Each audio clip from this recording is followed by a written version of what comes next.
everyone, my name is Nick Sibicky, and I'm the creator of Kingsforge, and today I want to introduce to you a whole new expansion for Kingsforge called Glassworks. And this expansion really adds 3 new mechanics to the game, the first of which is actually 8-sided dice, the second of which is trapping your opponents in a dungeon, and the third of which, and the title being glass, a whole new crafting material. This video I want to focus primarily on talking about glass. We'll introduce these other mechanics in some other posts on this Kickstarter a little bit later from now. So actually, let's start with some craft items that require glass, because you will be getting a whole new deck of these craft items to shuffle in with your base game set. And all these can be combined and are designed to be combined with apprentices too, if you also have that expansion. You can see this is a lantern, pretty cool looking lantern here, and you have to roll a metal 6. That's pretty difficult to do, but only a 2 glass. And you might say to yourself, hey, I could probably do that. I pick up 1 or 2 plus bonuses, getting that metal. I start with a bunch of metal dice. That's pretty easy. And hey, I can roll a glass too, so that's pretty easy too. So what's the catch here? Why isn't this an easier number? Why what makes this so much cooler than just playing regular version of Kingsforge? Well, glass is the first dice type or material type that you consume when crafting it. Normally, if you were to roll a 6 metal and you successfully craft a lantern and whatever else other dice you put on it, you get all those dice back. When you spend dice to craft these items, you don't get the glass back. And some of the playtesters like to say that the glass breaks and goes away, and that's kind of a cool way of thinking about it. But this is basically a resource that has a little bit more of an inherent cost to it because you don't get it back. It doesn't recycle. And you can see that reflected in these items. You can see that even though this is a pretty easy roll here for our picture frame, it's actually got a little bit higher number on it than normal because, again, you're hurting yourself economically, right? You're shorting yourself dice every time you craft an item with glass. And so that adds this other layer of decision-making to your long-term strategy. How many dice can you throw at these items and afford to still have your economically sound pool of dice? Even this bottle, right? 2 3s is normally a really easy roll. This should be a much easier card than 35. Or much lower numbered card, right? It should come out earlier in the sequence. But again, because you have to spend 2 dice to craft it, is that always worth it? That's up for the players to decide. And a lot of times it depends on the board and what other items come out. Because, every game of Kingsforge is actually quite different, and you need to push and pull your strategy and your aggression. You need to tailor it for each game that you play, and that's really exciting. And I think this glass mechanic does it even more than just the base game by itself. I'll show you just a couple more here, so you can sort of see how these items progress. And again, the glass, for the most part, they're easier rolls to make than many of the other, surrounding items of the same difficulty. But again, because the glass dice are consumed, is it always worth it? That's the question you have to be asking yourself. Oh, by the way, I did have to point this out to some people. Normally, if you use a glass sword, that's not very effective for a sword, so you do need to magically enchant your glass sword. That's why the glass sword does need to be magical. Glass slippers, like here we start getting into the 60s, into the second half of the deck. And already, look, you need 4 glass. These are consumed if you successfully craft this item. You do not get these back. This is a very easy roll for a card that's in the 60s. But again, is it worth those 4 dice? That's always the decision. I'm just going to show you one more card here. There's a lot of cards in this deck, and hopefully as we pick up more and more stretch goals, we'll be able to add more and more to that deck, which I think is really cool. This is one of the 2 toughest of the glass items, and here's our crystal skull. I think this is just really cool looking. And also you can see, that at the end of the game, when you don't really care if your dice are consumed because it's probably your 4th item, the numbers do get higher and more difficult to craft with. So it doesn't, it's the type of mechanic that is more, it makes your decision to go for it much more difficult early on in the game. In the late game, those people who did build up glass dice will still have an advantage if there are cards that are out like this, and those people who didn't see this card coming and didn't build up their glass reserves, they'll have to backtrack a little bit. So again, having late game cards with lots of glass in them also forces you to plan long-term strategy. And I think that's one of Kingsforge's really, huge strengths, right? Kingsforge is a Euro style game with a huge push your luck element. But so much of the strategy is just planning long-term and figuring out short-term game versus long-term profit. Okay, so you might be asking yourself at this point, well, how do you get this super new cool resource, right? These glass dice. Well, there's a couple main ways, but the primary one is to actually visit a whole new set of docks tiles. And I'll show you a couple of these, what these look like. These tiles are randomized each game. You'll deal 3 of them out, so they'll go next to the docks, just like in a normal game of Kingsforge, and they'll be different. They'll basically have different costs associated with getting glass dice, and these are all about getting glass. Here's this one, right? You see, you can spend a gem and get 3 glass, or a magic die and get 5 glass. So you can see that it's reasonable. Like, these are things you can do. You can just throw 1 die away and get 1 glass immediately. Or how about 3 different dice and get 3 glass? These are all fairly reasonable costs. There's even a card that that is mostly dedicated to throwing away your wood for glass, right? You can basically trade all these other materials into glass on one of your turns. But keep in mind, just like the docks, each of these spaces can be used only once per round. So, if this is the card that's out and everyone's trying to convert their magic to glass at the same time, maybe you guys just hit a big swath of glass-based items in the craft list. This spot's going to go really quickly, and you may have some first turn plays where people are going to the Glassworks each round. Of course, there's gather cards introduced with this new expansion, and there's plenty of ways on these gather cards to also get glass dice, but you don't know which gather card is going to be shuffled in each game of Kingsforge. Again, you do know that every game is going to have the 2 mines and the 2 forests, but those other 7 cards can come from any of the expansions or the base set. So, sometimes some of these cards will be in, sometimes they won't. But I do want to show you some of the cool new, Glassworks gather cards we have planned. Here you can just see, you pay 3 dice to get 2 glass. That's pretty good. But the bottom ability is actually probably even more impressive. You spend 9 dice, you get them all back. You get 4 metal dice immediately, right? So if you think about that, right, you're putting down 9, but you get 4 back immediately. So it's like you spent 5, but you needed to have 9 dice to start with. So this is just like, this can ramp your economy out of control.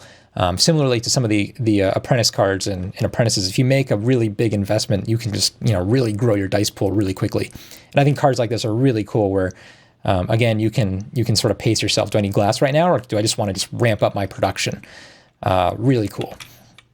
Here's another example card from Glassworks. Hey, this is just a free glass. This is actually one of the cheapest ways to get glass in the game. So you're going to see this card taken early and often, I think, in your own games of Kingsforge. I know I've seen it myself. But the bottom ability is actually quite cool as well, because this is one of the cheapest ways to get a magic die in the game of Kingsforge. However, whenever you just spend 5 to get the magic die, everyone else gets a medal immediately, right? So, you crawl up there, you find something magical, but everyone else finds something too. So, there are cards like this that some players just love and just always take, and there's other players who avoid this card. Like a similar card is like the Festival, where they never want to go to the festival because they never want to help their opponents.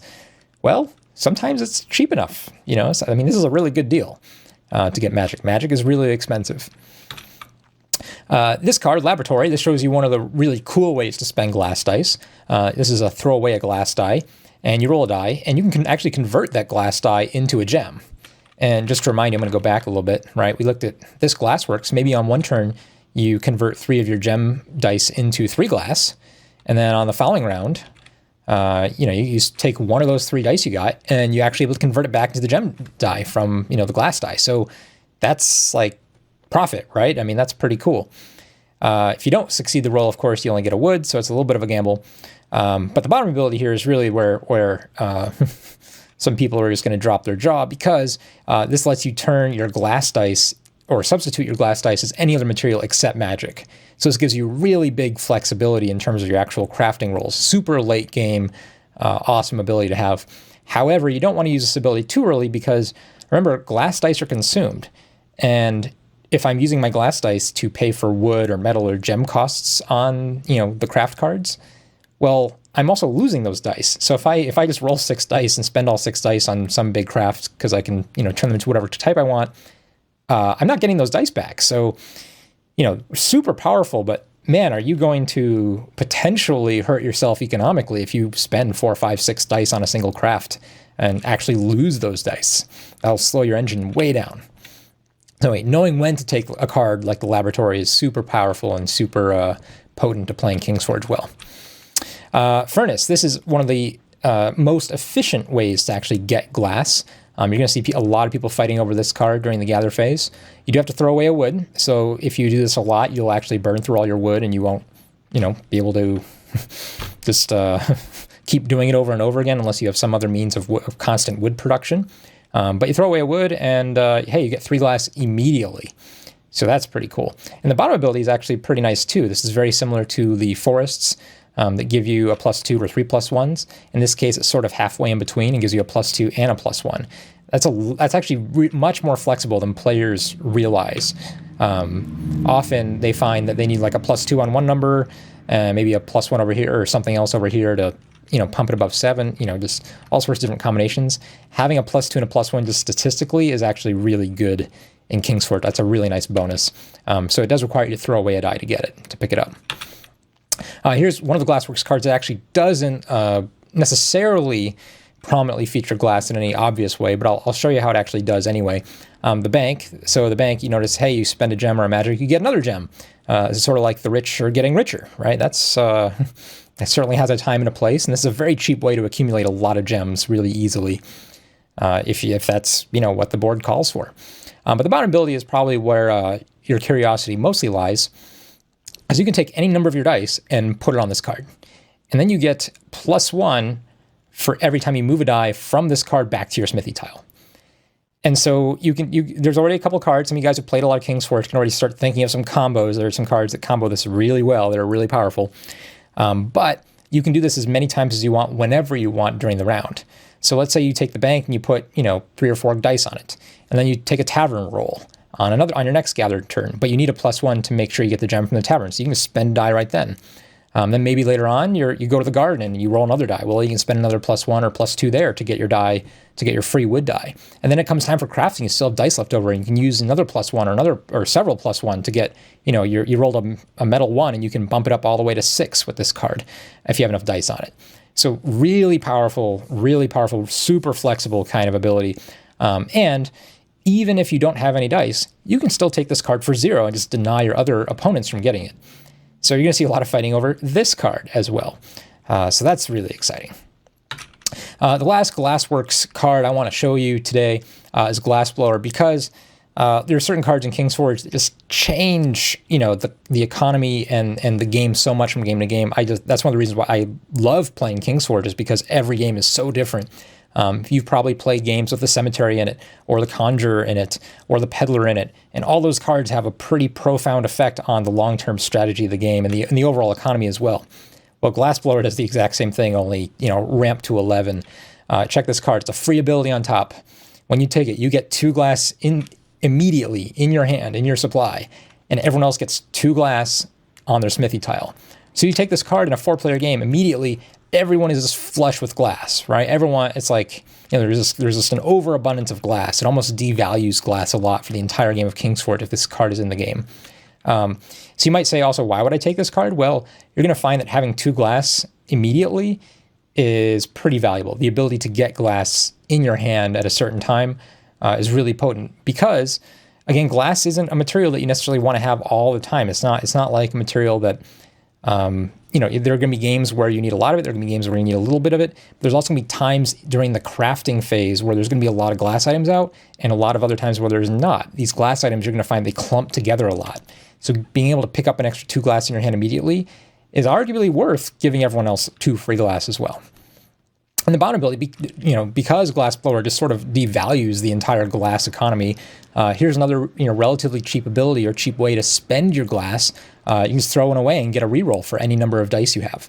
So this is another way to get rerolls on your future turns with perhaps all the glass that you've made. So this card just blows the economy to smithereens, and I mean changes the game and the strategy so much in terms of how you play and how you value things. This is definitely not a card you want to play with in every game of King's Forge, or I mean, maybe some people will want to, but every once in a while, man, it just changes the game so dynamically. It's so exciting. I mean, I'm kind of drooling about it over here, especially when you watch that first round, those gather cards come out, and learning about how the economy is going to work. What dice are going to be cheaper, what dice are going to be easy to get, what dice are going to be difficult. And when this card comes out on the last gather card that's pulled, and you watch everyone's planning maybe go out the window. Crazy things happen. So super powerful card. There are more gather cards, there are more craft cards that I didn't show you. Basically, all the new mechanics in Glassworks are really easy to incorporate with the base game. And I would actually advise you to even include them when showing new players. You don't really even need to play just the base game and introduce the base game, and then after people get comfortable, then introduce Glassworks. No, just throw in Glassworks, teach it to new players, teach it to beginners, and it'll all work almost exactly as well as it would have if you just played the base game. That being said, you're welcome to include, these are all sort of modular things, so you can include whatever you like, whatever you don't want. Kingsforge Glassworks was really designed to just add more of everything you love and just sort of tweak the economy and these other variations that I think are really cool. So anyway, I hope you give a strong look to the Kickstarter, and please consider backing us if you haven't already. I'm really, really excited about the future of Kingsforge, and I hope you are too. Thanks all.